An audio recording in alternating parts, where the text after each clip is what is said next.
স্বাগতম বন্ধুসকল, এয়া মই ষ্টিফেন কুটুম আৰু আপোনালোকে চাই আছে এস্কেপ ফাৰ্ম ইউটিউব চেনেল।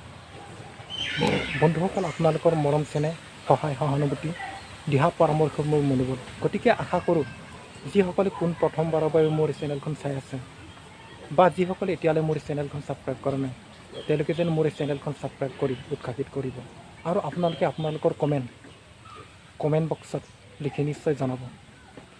মোৰ এই চেনেলৰ যোগেদি আপোনালোকে জানিবলৈ পাৰিব গাহৰি পালনৰ বিষয়ে আন বহুতো কথা।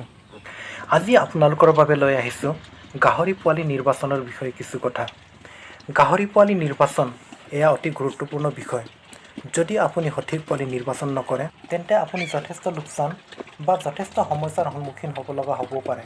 কিয়নো প্ৰায় দেখা যায় বহুতো গাহৰি পালকে তেওঁলোকে ক্ৰয় কৰি অনা গাহৰি পোৱালি 1 বা 1.5 বছৰ বা তাতোধিক সময় পোহাৰ পাছতো তেওঁলোকৰ গাহৰিৰ শাৰীৰিক বৃদ্ধি নোহোৱাৰ বাবে যথেষ্ট সমস্যাৰ সন্মুখীন হ'ব লগা হয়। তেওঁলোকে গাহৰি বেছি পোৱালিৰ মূল্য ঘূৰাই নোপোৱা অৱস্থা বা শাৰীৰিক বৃদ্ধি নোহোৱাৰ বাবে গাহৰি বিক্ৰী কৰিব নোৱাৰা অৱস্থা। আপুনি যদি সঠিক পোৱালি নিৰ্বাচন কৰে তেন্তে থলুৱা গাহৰি বা যিকোনো গাহৰিয়ে নহওক আপুনি পুহি লাভৱান হ'ব পাৰিব।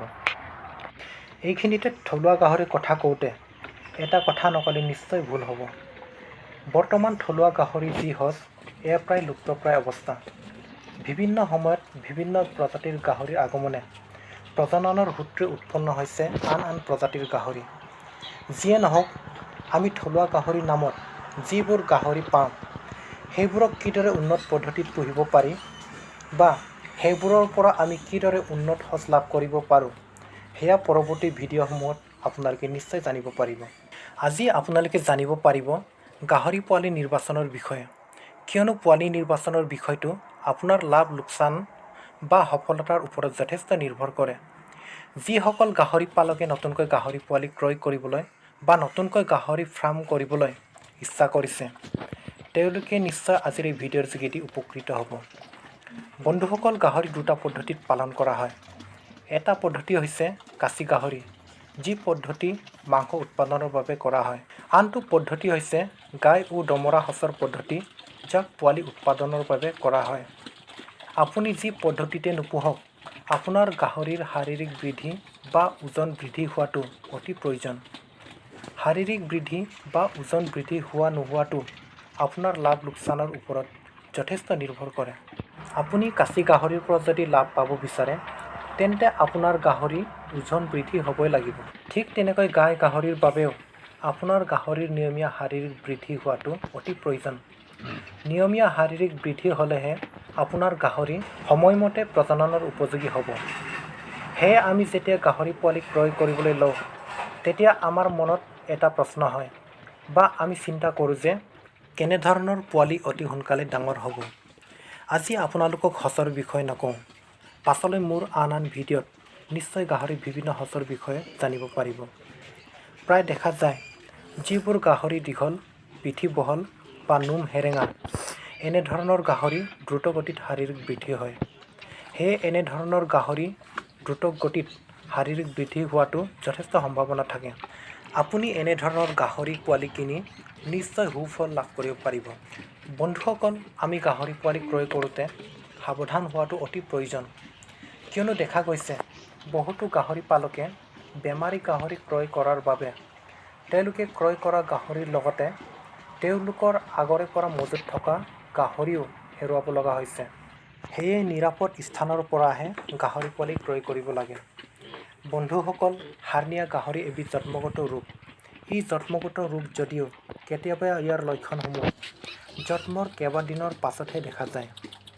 আজি আপোনালোকক এই ৰোগৰ বিষয়ে নজনাম, এই ৰোগৰ লক্ষণসমূহ চিনাক্তকৰণৰ বিষয়েহে জনাম।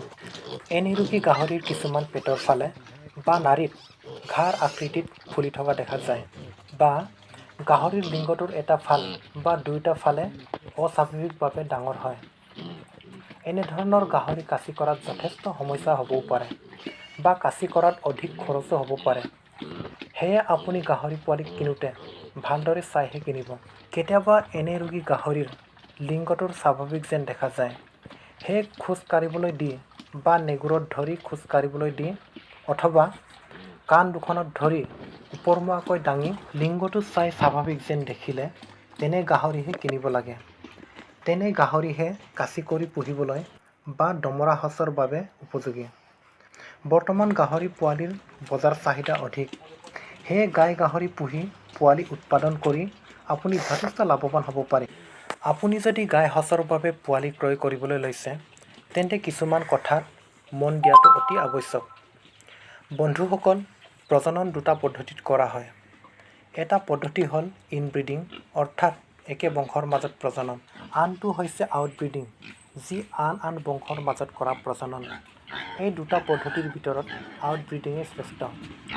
একে বংশৰ মাজত হোৱা প্ৰজননত কিছু সমস্যা দেখা দিব পাৰে, যেনে হাৰ্নিয়া ৰোগী, বিকলাংগ বা বৃদ্ধিত বাধা থকা এনেধৰণৰ পোৱালি জন্ম হ'ব পাৰে। সেয়ে আপুনি ইনব্ৰিডিং বা একে বংশৰ মাজত প্ৰজনন নকৰাই ভাল। আপুনি সঁচৰ বাবে এটা বংশৰ পোৱালি যদি সংগ্ৰহ কৰে তেন্তে দমৰা সঁচৰ বাবে আন এটা বংশৰ পোৱালি ৰখাটো অতি আৱশ্যক। প্ৰায় দেখা যায় বহুতো গাহৰিয়ে 14-15টা বা ততোধিক পোৱালি জন্ম দিয়ে যদিও কিছুমান পোৱালি গাখীৰৰ অভাৱত মৃত্যু হয়।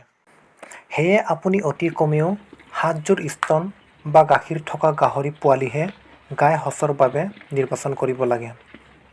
কেতিয়াবা দেখা যায় কিছুমান দমৰা সঁচৰ বাবে ৰখা গাহৰি বয়স পোৱাৰ পাছতো প্ৰজননৰ বাবে আগবাঢ়ি নাহে। সেয়ে অতি শান্ত প্ৰকৃতিৰ পোৱালি দমৰা সঁচৰ বাবে নৰখাই ভাল। মতা গাহৰিৰ লক্ষণ থকা বা মতা যেন লগা গাহৰি পোৱালিহে দমৰা সঁচৰ বাবে ৰাখিব লাগে। বন্ধুসকল, গাহৰি পোৱালি নিৰ্বাচনৰ বিষয়ে আপোনালোকক আজি এইখিনি কথাই জনালোঁ। সফলতা ভাল পোৱালি নিৰ্বাচনতে অকল নহয়, তাৰ বাবে আপোনাক প্ৰয়োজন হ'ব গাহৰিৰ প্ৰতি ল'ব লগা যতন ও ব্যৱস্থা। সেয়ে আশা কৰোঁ আপোনালোকে এনেধৰণৰ ব্যৱস্থাৰে সফলতা লাভ কৰিব। তেন্তে পৰৱৰ্তী ভিডিঅ'ত আপোনাক লগ পোৱাৰ প্ৰতিশ্ৰুতিৰে আজিলৈ আহিছোঁ।